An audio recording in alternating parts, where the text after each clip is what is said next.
The law office of Patterson and Associates occupied the third floor of a brick building in downtown Portland. I arrived 15 minutes early, as I always did for everything. The receptionist gave me a polite smile that didn't quite reach her eyes. "Ms. Chen? They're expecting you. Conference room B." I nodded my thanks and walked down the hallway, my footsteps silent on the plush carpet. Through the glass walls, I could see them already assembled. My parents, David and Susan Chen. My older sister Victoria. My younger brother Marcus. Uncle Wei, and Aunt Lynn. They were laughing about something. I opened the door, and the laughter died. "Oh," Victoria said, her perfectly manicured eyebrows rising. "You actually came?" "Of course I came," I replied quietly, taking a seat at the far end of the conference table. "Grandma passed away. This is her will reading." "Surprised you even knew she died," Marcus muttered, not quite under his breath. "Since you never visited." I folded my hands in my lap and said nothing. There was no point in explaining that I'd video-called Grandma every single day for the past 3 years. That we talked for hours about everything and nothing. That she taught me Mandarin over FaceTime and I taught her how to use Instagram. They wouldn't believe me anyway. My father cleared his throat. "We weren't sure you'd get the message. You're so busy with your life in Seattle." "I got the message," I said simply. The truth was, I'd been the one who received the call from the hospice nurse. I'd been the one on the phone with Grandma in her final hours, listening to her labored breathing, telling her I loved her in both English and Mandarin. But my family didn't know that. They'd been too busy arguing about funeral arrangements to notice who was actually with her, even if only virtually. Victoria was dressed in head-to-toe black designer clothes, looking like she was attending a fashion show rather than a will reading. "Well, let's get this over with. Some of us have actual commitments." The door opened and a distinguished man in his 60s entered, carrying a leather briefcase. "Good afternoon, everyone. I'm Robert Patterson. I'll be executing Mrs. Chen's will today." He settled into his seat and pulled out a thick folder. My family leaned forward eagerly. I sat back, watching. "Before we begin," Mr. Patterson said, "I need to confirm everyone's identity." He went around the table, checking IDs. When he got to me, he paused. "Ah, Ms. Lauren Chen. Your grandmother spoke of you often." "Did she?" I asked softly. "Extensively," he replied, and something in his tone made Victoria's eyes narrow. Mr. Patterson returned to his seat and opened the will. "Let me start by saying that Mrs. Mei Chen was very specific about her wishes. She updated this will multiple times over the past 5 years, most recently 8 months ago." 8 months ago? My mother frowned.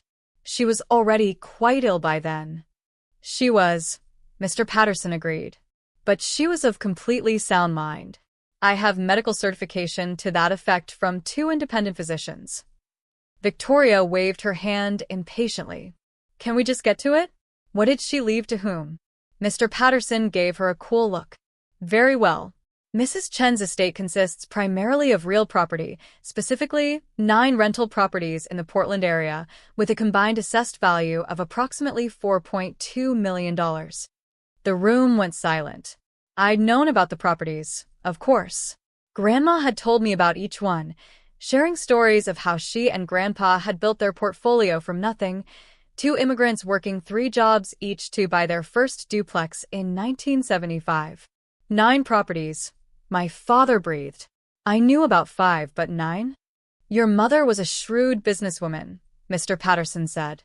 "She acquired the last 4 properties over the past decade. All are income-generating, fully rented, and professionally managed." Victoria's eyes were gleaming. "So, we divide them 3 ways? 3 for me, 3 for Marcus, 3 for Lauren." "Not exactly," Mr. Patterson said. "What do you mean, not exactly?" Victoria's voice rose. "We're her grandchildren. That's how inheritance works." Mr. Patterson adjusted his glasses. "Mrs. Chen left very specific instructions. She wanted me to read you a letter first." He pulled out an envelope. "This is in her own handwriting. Just tell us who gets what," Marcus said impatiently. "The letter is part of the will," Mr. Patterson said firmly. Mrs. Chun insisted it be read aloud, in full, before any distribution is discussed. He opened the envelope and began to read. My dear family, if you're hearing this, I am gone. I hope you gave me a good funeral. I hope you said kind things about me. I hope you remembered that I loved you all, even when you made it difficult. I have thought long and hard about what to do with the properties your grandfather and I built. These 9 buildings represent 50 years of work. 50 years of sacrifice. Of saving every penny. Of fixing broken toilets at midnight and dealing with difficult tenants and learning a business in a language we barely spoke. I have watched each of you carefully over the past 5 years. I have seen who you are when you think no one is watching. I have seen what you value and who you value it for. Victoria, you visited me twice in the past 3 years. Both times you asked about the properties. Asked when I was going to downsize and simplify my estate. You never asked how I was feeling. You never asked about my life. Marcus, you called me every few months. Always with the same question. Did I need help managing my assets? You offered many times to take over the properties, to relieve me of the burden. You never asked about my book club or my garden or my friends. David and Susan, you are good children to me. But you raised Victoria and Marcus to see me as a bank. Every conversation became about money, about property, about what I would leave behind instead of what I was living now. And then there is Lauren. Lauren, who moved to Seattle 7 years ago and broke my heart a little. Lauren, who everyone said abandoned the family. Lauren, who stopped coming to dinners because Victoria made her cry and Marcus made her feel small. But Lauren, who called me every single day. Who learned Mandarin so we could talk in my first language when I was tired. Who sent me pictures of her life and asked about mine. Who remembered every story I told and asked to hear them again. Who loved me, not what I had. So, I made a choice. Mr. Patterson paused, and I could feel every eye in the room on me. My heart was pounding. What choice? Victoria demanded. What did she do? Mr. Patterson continued reading. In 2019, I transferred all 9 properties into an irrevocable trust. The sole beneficiary of that trust is Lauren May Chin, my youngest grandchild, and the only one who saw me as a person instead of a portfolio. To Victoria and Marcus, I leave my jewelry and my furniture. These items have sentimental value and should sell for approximately $30,000 combined. Use this money however you wish. To my son David and his wife Susan, I leave my blessing and my love. You will understand why I made this choice, even if it hurts. To Lauren, I leave everything else. The properties. The rental income. The future. I am not being cruel. I am being honest. You reap what you sow, and I watched for 5 years what each of you planted. Love, Grandma. The silence that followed was deafening. Then Victoria exploded. That's bullshit. She slammed her hand on the table. She was senile. This isn't legal. She pointed at me with a shaking finger. You manipulated her. You poisoned her against us. Miss Chun, Mr. Patterson said calmly, your grandmother was examined by 2 independent physicians before executing these transfers. Both certified her mental competency. The transfers are legal, binding, and irrevocable. I don't believe this, Marcus said, his face pale. 9 properties? All of them? To her? Yes, Mr. Patterson confirmed. He pulled out another folder. Here are the trust documents, filed with the county recorder in June 2019. All 9 properties legally transferred to the Lauren M. Chun Irrevocable Trust. He laid them out one by one. Each deed, each transfer document, each notarized signature. The Hawthorne Avenue duplex. The Division Street fourplex. The Belmont Commercial Building. The Alberta Street Apartments. The Woodstock Family Home. The Selwood Rental House. The Morrison Triplex. The Foster Powell Corner lot with 2 houses. The Jade District Mixed-Use Building. All 9. All mine. My mother was crying silently. My father looked like he'd aged 10 years. Uncle Wei and Aunt Lynn sat frozen in shock. But Victoria was just getting started. This is what you get, she hissed at me, her face twisted with rage. This is what you deserve for cutting us off, for abandoning your family, for moving away and acting like you're too good for us. I didn't abandon anyone, I said quietly. You left, Victoria screamed. You moved to Seattle and stopped coming to family dinners and made Grandma think we didn't care about her. I stopped coming to family dinners because you bullied me at every single one, I said, my voice still calm but harder now. Because Marcus criticized every choice I made. Because you all made it clear I didn't fit your vision of what a Chin should be. That's not true, my mother protested weakly. Isn't it? I looked at her directly. Mom, when was the last time you asked about my job without suggesting I should quit and work for Dad's company instead? When did you ask about my life without comparing it to Victoria's? She had no answer. And I didn't make Grandma think anything, I continued. I called her every single day. FaceTime, every morning at 8 a.m. before work. We talked for an hour, sometimes two, about everything. Her stories from China, her life in America, her friends, her concerns, her joys. Everything. That's a lie, Marcus said flatly. I pulled out my phone and opened my call history. Would you like to see? 1,095 consecutive days of FaceTime calls. That's 3 years, Marcus. 3 years of daily calls. Never missed once. I turned the screen toward them. The evidence was irrefutable. Call after call after call, each one lasting 60 to 120 minutes. You could have faked that, Victoria said desperately. Why would I? I asked. Why would I fake calling someone I loved? The better question is, why didn't you actually call her? Victoria's face went red. I was busy. I have a career, a life. So do I interrupted. I have a career, a demanding one. But I made time, every single day, because she mattered more than being busy. Mr. Patterson cleared his throat. There's more. Mrs. Chin also requested a financial audit of the property's management over the past 5 years. She asked me to review the accounts before the will reading. Why? My father asked, though his voice suggested he already knew. Because, Mr. Patterson said, pulling out yet another folder, there are significant discrepancies in the reported rental income versus the actual collected income. The temperature in the room seemed to drop 10 degrees. What kind of discrepancies? Uncle Wei asked nervously.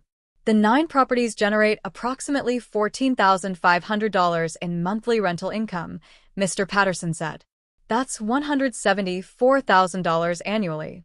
However, the reported income to Mrs. Chin averaged only $98,000 annually over the past 5 years. The difference, approximately $380,000, appears to have been diverted. Diverted where? I asked, though I had a sinking feeling I knew. Mr. Patterson looked at Victoria and Marcus. The properties were being managed by various family members. Ms. Victoria Chin managed 4 properties. Mr. Marcus Chin managed 3. Your parents managed 2. We were doing Grandma a favor, Victoria protested. She couldn't handle them herself anymore. The management agreements you signed, Mr. Patterson continued calmly, specified that you would receive a 10% management fee. Instead, it appears you are keeping approximately 44% of rental income across all properties. My father had gone gray. That's not possible. We would never. I have bank records, Mr. Patterson interrupted gently but firmly. Rent checks deposited to personal accounts. Cash payments never reported. Tenants paying one amount while Mrs. Chen's statements showed another. It's all documented. You are stealing from Grandma, I said, the realization hitting me like a physical blow. For 5 years. While she trusted you. We weren't stealing, Marcus shouted. We were working. Managing tenants, handling repairs, dealing with problems. We deserved that money. You deserved your 10% management fee, I said coldly. Not 44%. The difference is theft. This is insane, Victoria said, standing abruptly. I'm not sitting here listening to this. Mom, Dad, we're leaving. We'll fight this. We'll sue. There's no way this holds up in court. Sit down, Mr. Patterson said, and his tone made it a command, not a request. We're not finished. Victoria slowly sat back down, her hands trembling with rage. Mrs. Chen knew about the missing income, Mr. Patterson continued. She knew for at least 2 years before her death. She hired a private investigator to track where the money was going. She what? My mother whispered. She had you all followed. Your expenses tracked. Your bank deposits monitored. She documented everything. He pulled out a thick report. Victoria, you purchased a BMW in 2021 with cash. $47,000. Where did that money come from? Victoria said nothing. Marcus, you took 3 trips to Vegas in 2022. High roller suites, expensive restaurants.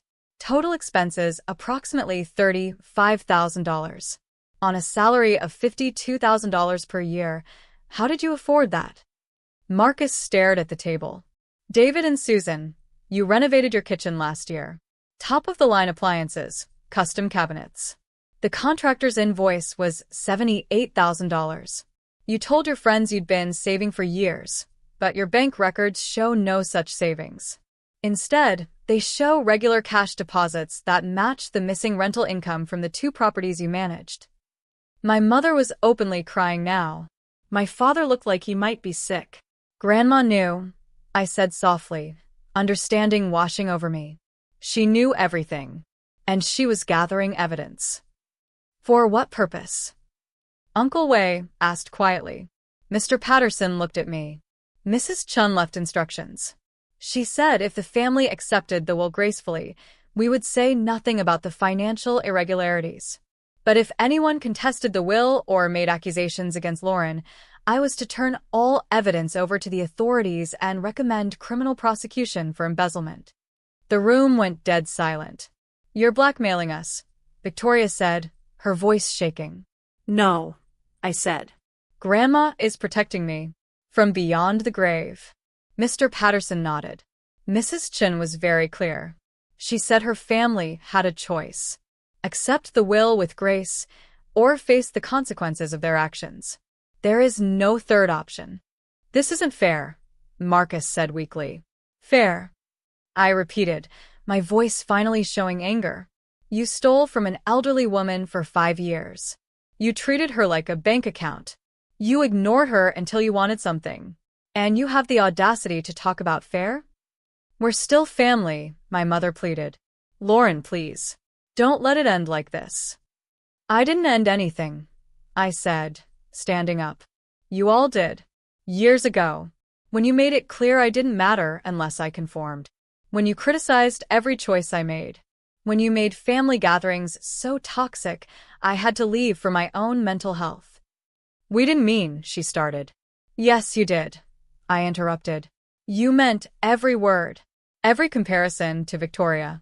Every suggestion that my job wasn't good enough, my life wasn't impressive enough, my choices weren't acceptable enough. You meant all of it. I turned to Mr. Patterson. What do I need to sign? He slid several documents across the table. These transfer the trust properties into your direct control. You'll also need to meet with the property management company next week to discuss ongoing operations. I signed each one, my hand steady despite my racing heart. Victoria watched me with pure hatred in her eyes. You're really going to do this? Take everything. Leave us with nothing. You're getting $30,000 in jewelry and furniture, I reminded her. That's more than I got from this family in emotional support over the past 7 years. How can you be so cold? She demanded. I learned from the best, I replied, meeting her gaze. I learned from a family that measured love and property values and saw people as assets to be managed. I gathered my copies of the documents and stood. Mr. Patterson, thank you for your time. Please send any additional paperwork to my Seattle address. Of course, Ms. Chen. I walked toward the door. My father called out, Lauren, wait. Please, can we talk about this? I paused but didn't turn around. About what, Dad? About how you stole from Grandma. About how you raised my siblings to see me as less than. About how you never once defended me when they tore me down. We love you, he said desperately. No, I said quietly. You love the idea of me. The version that stayed small and quiet and didn't challenge your authority.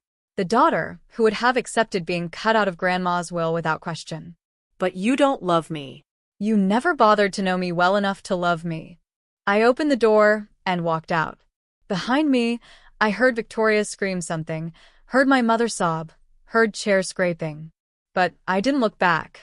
The next 6 weeks were a blur of legal paperwork, property inspections, and family voicemails I didn't return.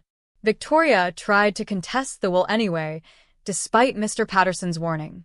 The case was dismissed within 2 weeks. Grandma's documentation was too thorough, her mental competency too well established. When Victoria's lawyer filed the dismissal, Mr. Patterson called me. Miss Chun, given that your sister contested the will, your grandmother's instructions are now in effect. I'm required to turn the financial evidence over to the district attorney's office.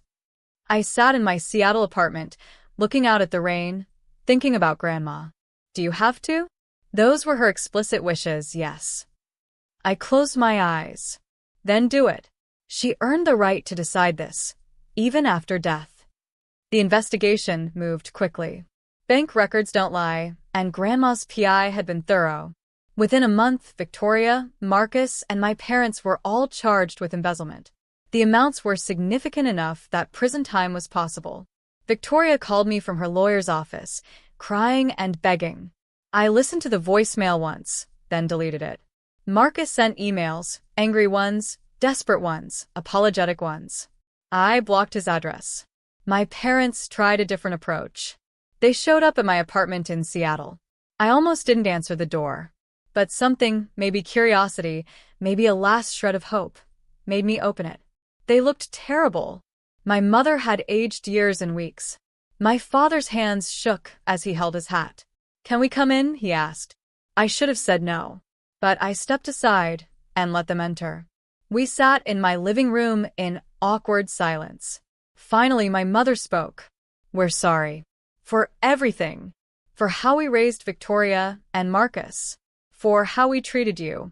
For stealing from my mother. For all of it. Okay, I said neutrally. Okay. My father looked confused. That's all you have to say? What do you want me to say, Dad? That I forgive you? That we can pretend this never happened? We want our daughter back, my mother said, tears streaming down her face. Which daughter? I asked. The real me, or the version you wanted me to be? She had no answer. Here's the truth, I said, leaning forward. I spent 27 years trying to be enough for this family. Smart enough, successful enough, Chinese enough, American enough. I was never enough. There was always something wrong, my job, my apartment, my friends, my choices. Everything was subject to criticism and comparison. We were trying to help you. My father started. You were trying to control me. I interrupted. There's a difference. And when I finally found the courage to set boundaries, to move away, to build a life that made me happy, you punished me for it. You made me the family's scapegoat. We didn't mean to, my mother protested. But you did, I said firmly. Impact matters more than intent. And the impact was that I felt unwelcome in my own family. Until Grandma. She was the only one who saw me. Really saw me. And she protected me the only way she knew how. My father stood up abruptly. So that's it? You're going to let us go to prison? Let your brother and sister have criminal records? Destroy the family? I didn't destroy anything, I said, standing to face him. You all did that yourselves. You stole. You lied. You hurt someone who trusted you. Those are your choices, not mine. Please, my mother begged. You could ask them to drop the charges. Tell them it was a misunderstanding. It wasn't a misunderstanding. It was theft. $380,000 worth. For 5 years. From an elderly woman who loved you. She had plenty of money, my father shouted. That's not the point. I shouted back, my control finally breaking. The money isn't the point. The point is that you saw her as a resource instead of a person. Just like you saw me as a reflection of your success instead of as an individual. Just like you taught Victoria and Marcus that love is transactional and family is about hierarchy and control. I was breathing hard, tears running down my face. You broke something in all of us. Grandma was just the only one brave enough to say it out loud. They left shortly after that. I stood at my window and watched them drive away, feeling nothing but emptiness. Despite the emotional turmoil, I had 9 properties to manage. I met with the property management company Grandma had used, a woman named Jennifer who'd worked with her for 20 years. Your grandmother was remarkable, Jennifer said as we toured the first property. She knew every tenant by name, remembered their children's birthdays, fixed things herself well into her 80s because she said it showed respect for the people living there. She never told me she did that, I said softly. She didn't like to brag, but she cared about these buildings. They weren't just investments to her, they were communities. Over the next month, I visited all 9 properties, met every tenant, heard their stories, learned which repairs were needed, which tenants were struggling, which buildings needed attention. And I understood, finally, what Grandma had been trying to tell me. These properties weren't about wealth. They were about legacy, about caring for people, about building something that mattered beyond dollars and cents. I made changes. I hired Jennifer's company to continue managing the properties. I set aside funds for repairs and upgrades. I established a hardship fund for tenants who fell on difficult times. Grandma had done this informally, but I made it official. The rental income, after all expenses and proper management fees, was about $118,000 annually. I didn't need it. My software engineering job paid well. So I did what Grandma would have wanted. I established the Mei-Chin Scholarship Fund for first-generation Asian American students. I donated to immigrant services organizations. I set up a grant program for elderly residents who needed help with housing costs. And I kept calling the properties every week, just like Grandma had. Not to check on the finances, but to check on the people. The embezzlement trial happened 9 months after the will reading. All 4 defendants, Victoria, Marcus, and my parents, took plea deals rather than face a jury. Victoria got 2 years probation and had to repay $112,000. Marcus got 18 months probation and owed $89,000. My parents, as the oldest and least culpable, got probation and owed $179,000 collectively. None of them would see jail time, but all would have felony convictions. The prosecutor called me as a witness for the sentencing hearing. I almost refused, but Mr. Patterson convinced me. Your grandmother wanted the truth told, he said. Not for revenge. For accountability. So I went. I sat in the courtroom and watched my family stand before the judge. Victoria looked defiant. Marcus looked broken. My parents looked ashamed. When it was my turn to speak, I stood at the podium and looked at the judge. Your Honor, these are my family members. I grew up with them. I loved them. Part of me still does. I paused, gathering my thoughts. But they hurt someone I loved very much. They took advantage of her trust, her generosity, her hope that family meant something. They stole from her while telling her they loved her. That's not a mistake. That's not a misunderstanding. That's a betrayal. I looked at my parents. My grandmother, Mei-Chin, came to this country with nothing. She and my grandfather built something through sacrifice and hard work. She wanted to pass that on to family who would honor what it meant. Instead, you taught your children to see it as something they were entitled to. That's not fair, my mother said, but the judge told her to be quiet. My grandmother protected me, I continued, because she knew I needed protecting. Not from strangers, but from my own family. Think about what that means. Think about what kind of family makes an elderly woman feel she has to protect one grandchild from the others. I turned back to the judge. I don't know what the appropriate punishment is, Your Honor. I just know that actions should have consequences. My grandmother believed that. She lived that. And she died knowing that the people she trusted most had stolen from her. I sat down. The judge was silent for a moment, then announced the sentences. Fair but firm. Afterward, in the hallway, my father approached me. Are you happy now? You've destroyed us.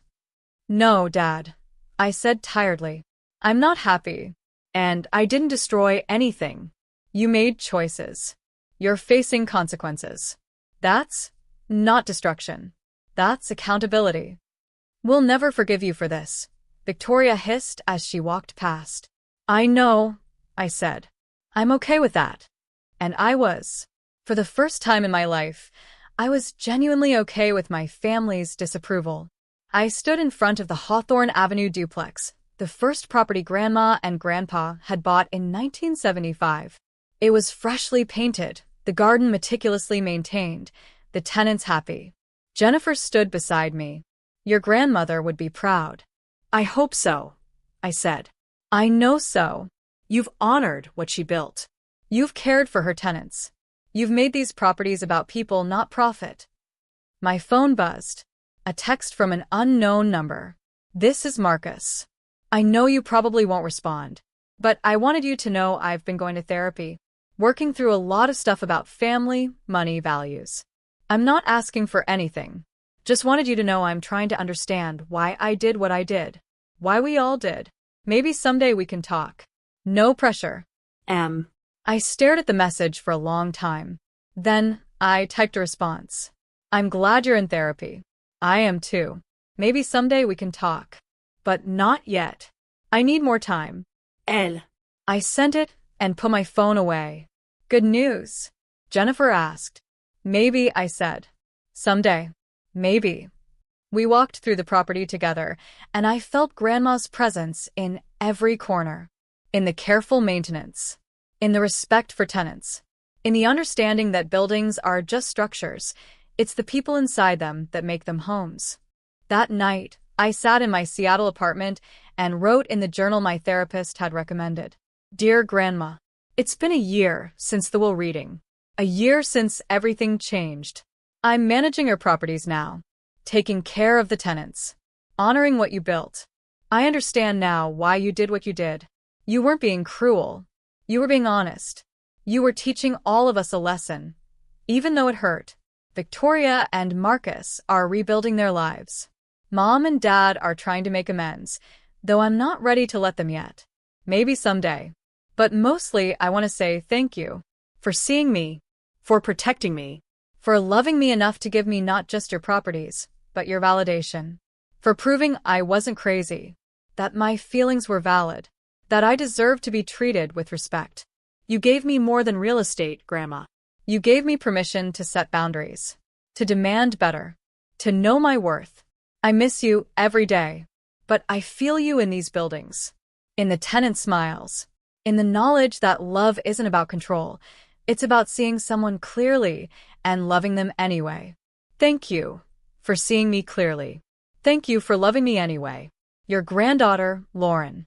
I closed the journal and looked out at the Seattle skyline. Somewhere in Portland, 9 buildings stood as monuments to an immigrant woman's dream. And now they were my responsibility, my legacy, my connection to a grandmother who'd loved me enough to protect me from my own family. The phone rang. Unknown number. I almost didn't answer. But something made me pick up. Hello. Lauren? It's Uncle Wei. I tensed. Hello. I know you probably don't want to hear from family, but I wanted you to know. Aunt Lynn and I have been talking about everything that happened, about how we all treated you. Okay, I said carefully. We were wrong. All of us. We let Victoria and Marcus set the tone. We let your parents criticize you without pushing back. We stood by while you were pushed out of the family. And we're sorry. I sat down slowly. Why are you telling me this? Because someone should. Because you deserved better. Because your grandmother was right about everything, and the rest of us were too proud to admit it. Tears pricked my eyes. Thank you for saying that. We'd like to see you sometime. If you're willing. No expectations. No pressure. Just dinner. Just talking. Just trying to do better. I thought about Grandma. About second chances. About the difference between people who make mistakes and people who refuse to acknowledge them. Maybe, I said. Let me think about it. That's all we can ask, Uncle Wei said. Take your time. We'll be here. After we hung up, I sat in the dark for a long time, thinking about family and forgiveness and the complicated space between them. Grandma had given me the tools to protect myself. But she'd also taught me, through 50 years of building community, that people could change. That grace had its place alongside accountability. Maybe someday I'd have dinner with Uncle Wei and Aunt Lin. Maybe someday Marcus and I would talk. Maybe someday my parents would understand what they'd done wrong. But today I had 9 properties to care for, tenants to support, a legacy to honor. Today that was enough.